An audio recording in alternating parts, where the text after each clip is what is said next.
जब हम रात को आसमान की तरफ देखते हैं हमें तारे दिखाई देते हैं, बहुत सारे तारे। हर तारा एक सूरज है और हो सकता है उसके आसपास भी ग्रह घूम रहे हों।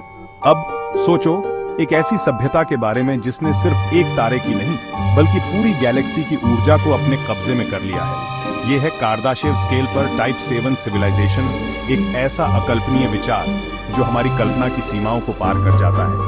हमारे लिए वो भगवान जैसे लगेंगे। वो स्पेस टाइम को बदल सकते हैं, अपनी मर्जी से ब्लैक होल बना सकते हैं और शायद अलग अलग ब्रह्मांडों में भी यात्रा कर सकते हैं। लेकिन क्या ऐसी सभ्यताएं वाकई में हैं?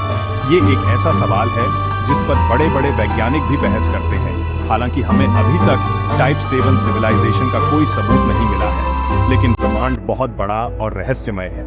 फिजिक्स की हमारी समझ भी लगातार बदल रही है। जो आज असंभव लगता है वो कल आम बात हो सकती है। कल्पना करो कि आप अपने हाथ में एक छोटी सी बैटरी पकड़े हुए हैं। वो बैटरी आपके टॉर्च को चलाती है। अब सूरज की ऊर्जा को अपने कब्जे में करने की कल्पना करो। यही फर्क है हमारी मौजूदा सभ्यता और टाइप 2 सिविलाइजेशन के बीच, जो अपने तारे की ऊर्जा को नियंत्रित कर सकती है। टाइप 7 सिविलाइजेशन इसे एक अकल्पनीय स्तर तक ले जाती है। वो पूरी गैलेक्सी की ऊर्जा को कंट्रोल करते हैं, जो टाइप 2 से भी अरबों गुना ज्यादा है।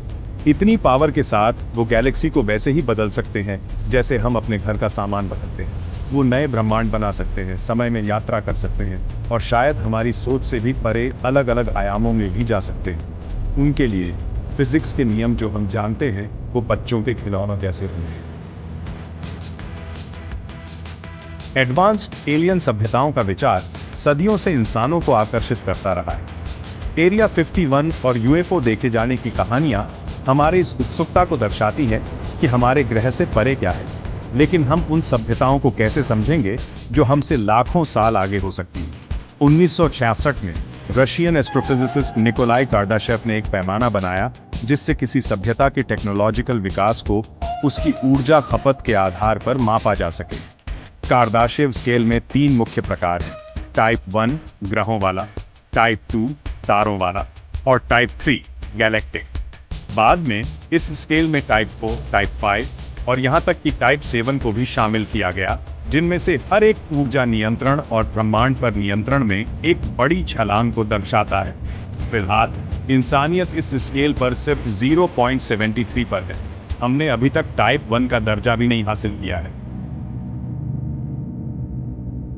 टाइप 7 सिविलाइजेशन की क्षमताएं इतनी एडवांस्ड हैं कि वो हमें भगवान जैसे लगेंगे। वो दुनिया बना और बिगाड़ सकते हैं, स्पेस टाइम को बदल सकते हैं और उनके पास ऐसी जानकारी होगी जो हमारी समझ से परे है। इससे एक दिलचस्प सवाल उठता है, क्या वो अलग अलग धर्मों में बताए गए देवताओं से इतने अलग होंगे? कई देवी देवताओं को सृजन, विनाश और सर्वज्ञता की शक्तियां दी गई हैं। ये क्षमताएं जो हमारे लिए काल्पनिक हैं वो शायद टाइप 7 सिविलाइजेशन के लिए सामान्य हों। हालांकि ये याद रखना जरूरी है कि कार्दाशेव स्केल ऊर्जा नियंत्रण पर आधारित है, नैतिकता, आध्यात्मिकता या जीवन के अर्थ पर नहीं।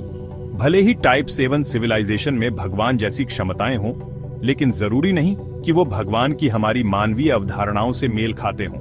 वो ब्रह्मांड का मार्गदर्शन करने वाले दयालु प्राणी हो सकते हैं, या फिर वो ऐसे उदासीन प्राणी हो सकते हैं जिन्हें हमारे अस्तित्व के बारे में पता ही ना हो। शायद असली आश्चर्य उनके अस्तित्व को साबित करने में नहीं, बल्कि ब्रह्मांड की खोज जारी रखने और जो संभव है उसकी अपनी समझ का विस्तार करने में है।